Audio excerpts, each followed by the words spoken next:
Angela Fazio is an industry powerhouse who has overseen 40,000 homes sold and $9 billion in production. And Kristen Cantrell is one of the nation's most accomplished team leaders, helping thousands of agents build their businesses. They are passionate about educating, encouraging, and empowering moms in real estate. Our next episode starts now. Hi. Hey, you guys. Welcome to Moms in Real Estate. I'm Kristen Cantrell. I'm Angela Fazio. We have the most amazing guest today. Her name is Taley Hunt. And where do you live? North Carolina? Columbia, South Carolina. South Carolina. And she's going to talk to us about building a business while raising a baby. So, Taley, why don't you get us started and tell everybody a little bit about yourself? I am 25 years old. I turn 26 next month. I am a military spouse. I live in Columbia, South Carolina, near Fort Jackson and Shaw Air Force Base.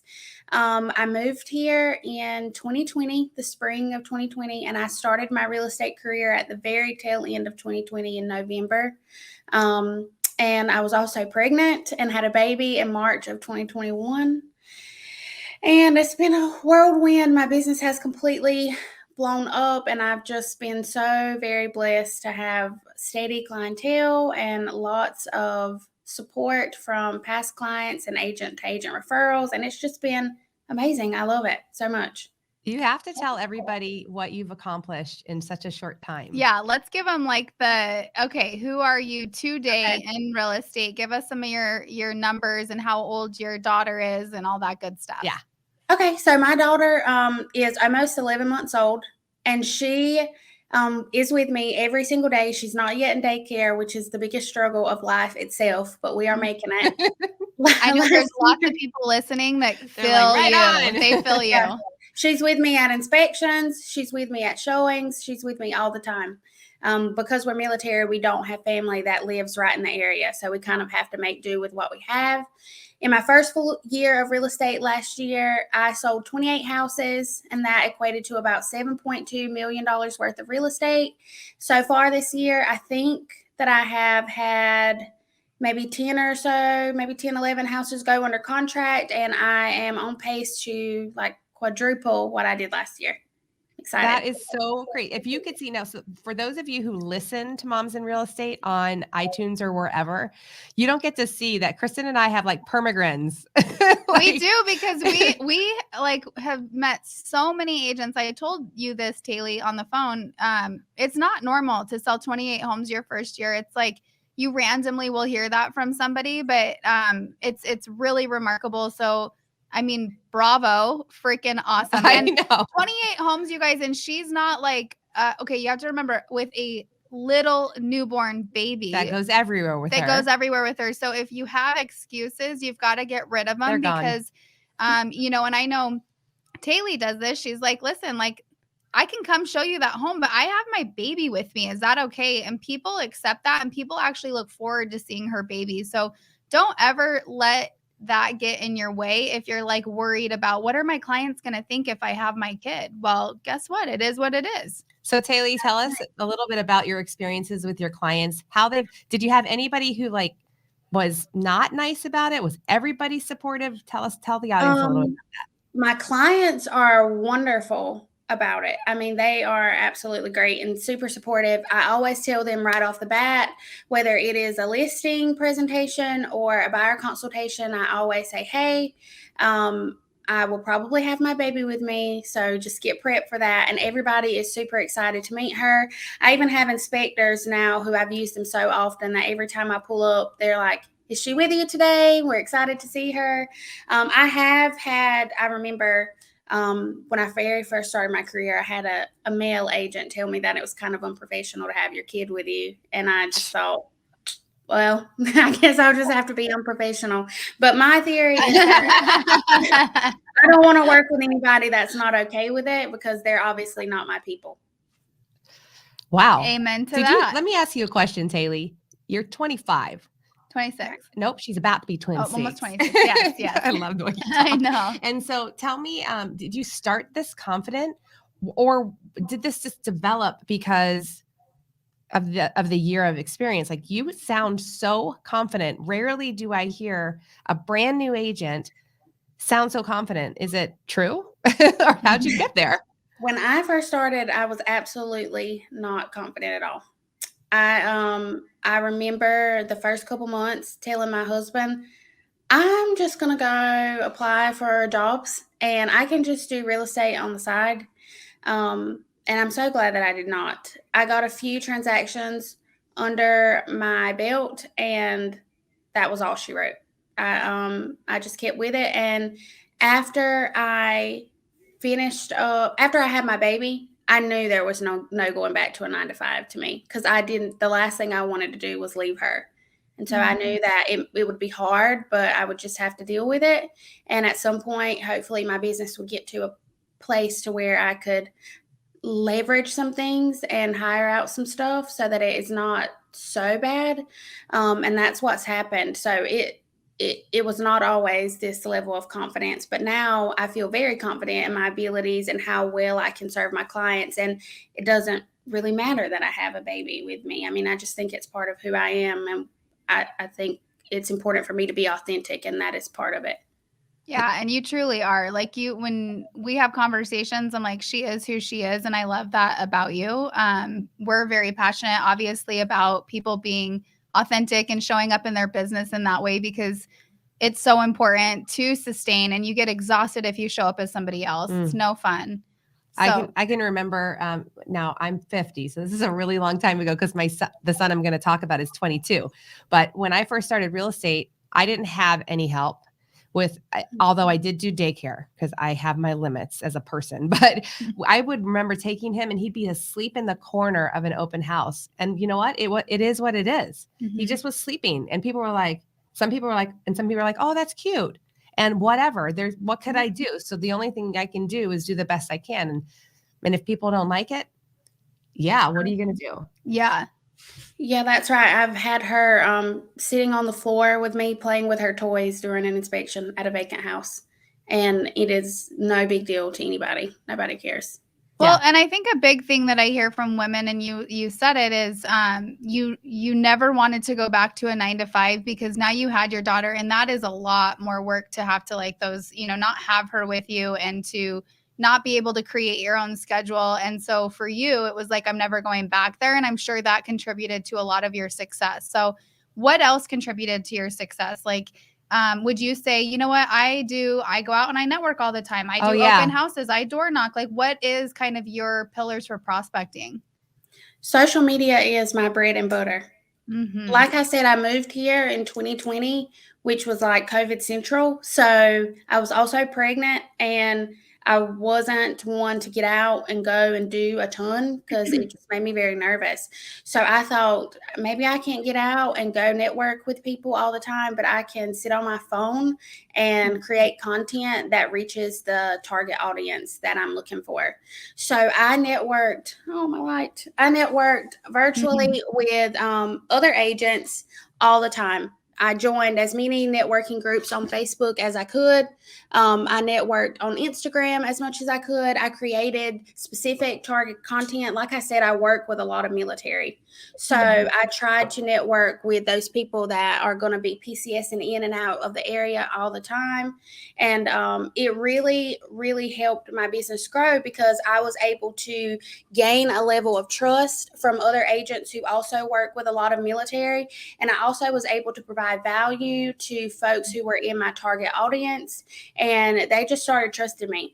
And then the relationships that I was forming with my current clients, I nurtured them so much, and I really thought that it was important to become super authentic, almost to the point to where we are more than just client and realtor, that we kind of have a friendship level, because I really let them see who I am other than real estate.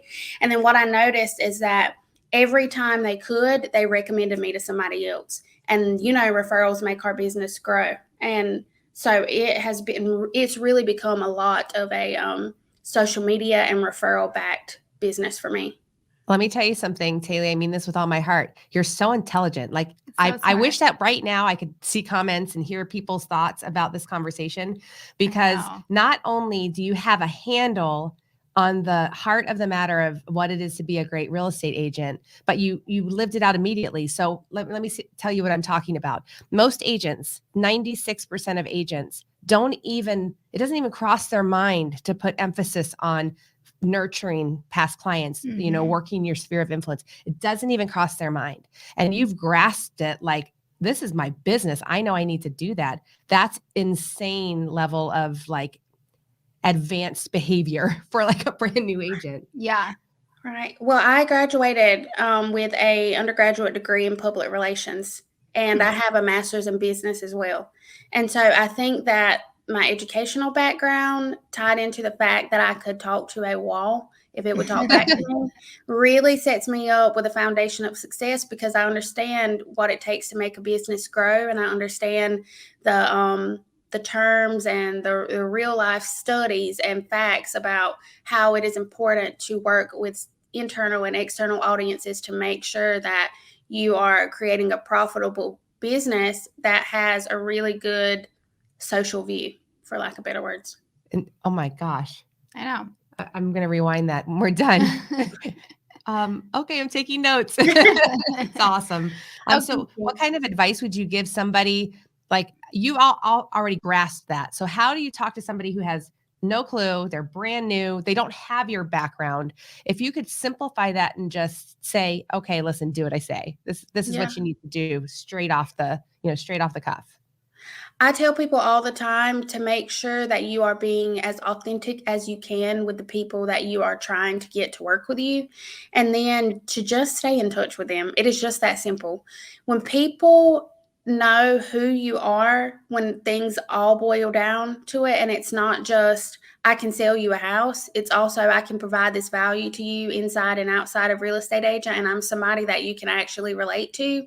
They trust you with more than just, what is your recommendation for the local food place because I'm moving into the area and I need some help. They trust you with what builders in the area are good. If you were buying this house, what would you do? What should I offer? Should I ask for this inspection? Should I ask for that inspection? How much do you think I'm going to be paying outside of X, Y, and Z? And because you've already created that authentic relationship with them, they get it. And they say, okay, I really trust her. I look at her as somebody who would not do anything to stray me in the wrong direction. And then I always tell people, by the end of this transaction, I want you to feel like you could refer me to your mother, somebody that you love more than anything. You would trust me to work with them. And then the common sense of it all is they will forget about you if you don't continue to have a role in their life. So whether you are dropping off pop-bys at their house every once in a while, giving them a gift, throwing a client event, like this past December, I did a photo shoot, Christmas photo shoots for my clients, doing something to show them that they still matter to you even after the home is sold, it makes such a big difference. I love it. It's so smart. And it's exactly what you tell agents to do. I think you just put in the work, and I love it. That's right. What are your goals? Like, I know you're going to triple, you're on track to triple, but when you look a couple years into the future, do you visualize quadruple? Yeah. Didn't you say quadruple? Quadruple or triple? Holy cow. Yeah. That's awesome. So tell us, like, how are you formulating your plans, and what steps do you, I wouldn't ask just anybody this, but I bet you can answer it. What do you formulate your plans, and what steps do you think need to happen for you to get there? I get a little overwhelmed when I think too much, because then I just get super anxious and I get very lofty with my goals, and I just put myself on this pedestal of, I need to do this. I need to do this. So I have a goal for the end of the year, production and all that good stuff. But ultimately, I want to be the agent that has a key role in helping other agents grow, and someone that agents outside of my immediate area know by name, because they have seen the work and the results that I have, and it's something that they kind of aspire to have as well. I just want to have almost like a name awareness, where people say, oh, I know her, she works in Columbia. When people think of that area, I want them to think of me. A lot of people have goals of creating massive teams, and that may be something that I do in the future. And I've thought about it, but right now I can barely keep up with myself. And so it's hard to imagine Well, keeping up with and training others too. But I would love to be in a position one day to where I have been able to build such a solid business that I can do what I love the most about real estate, which is continue to create relationships and help people, and then outsource and leverage the things that are not so fun to me, creating an organized system so that my clients are helped to the best of my ability. You are our ideal client 100% because of everything you just said. Absolutely, you use everything. like every word that we coach people like on leverage and helping other people. The cool thing is you're showing up right now, and what you don't even realize is you're going to build a huge team organically because of the way that you're showing up to serve people. You're attracting them already. So what's really cool is you just don't know that right now, but fast forward a couple of years, you're going to have people begging to work with you. Yeah, it's not going to be a thing that you struggle with at all, which a lot of people in our industry do struggle with it, but you're genuine, you're authentic, you want to provide value and you show up to serve people. So you're going to freaking kill it. Absolutely. And I'm super stoked to even know you and to have you on our podcast. We really appreciate it. Thank you. I'm excited too. I cannot wait to see where my business goes. A year ago, yesterday, I looked at my Snapchat memories and I had put $1 million worth of real estate under contract for the first time. And so it's just crazy to see where my business has gone in just 365 days. So I'm really excited to see what happens over the next few years. I'm most excited to continue to serve the same community that I'm a part of and to create a life for my daughter. You know, that's the most important thing for me, is to make sure that she is okay and that she has the best chance at having a great life as well. And that is the driving force behind my career every day. That's a good why to have. That's for sure. Yeah, that is for sure. So, all right, ladies, listen. How can we convince her to come to Flourish? I know. Okay, we'll talk to you after. But the Flourish event is coming up. This is our third one. It is literally hands down the best women's event I've ever gone to, much less put on. And that's coming up April 20th, 21st, and 22nd. And just to let you know, you can go to theflourishevent.com to see the details. We still have some more surprises to put on the schedule that are not on the schedule yet. But most of all the schedule is there and the tickets are for sale. I want you to get your tickets early because we've already sold a bulk of them, which I'm so excited about. So it's in Chandler, Arizona, April 20th, 21st, and 22nd. So get your tickets. Yeah, we hope to see you guys there. Thank you, Taley. Stay on. We got to talk to you more. Hey, thank you, Instagram watchers. It's awesome. Thank you.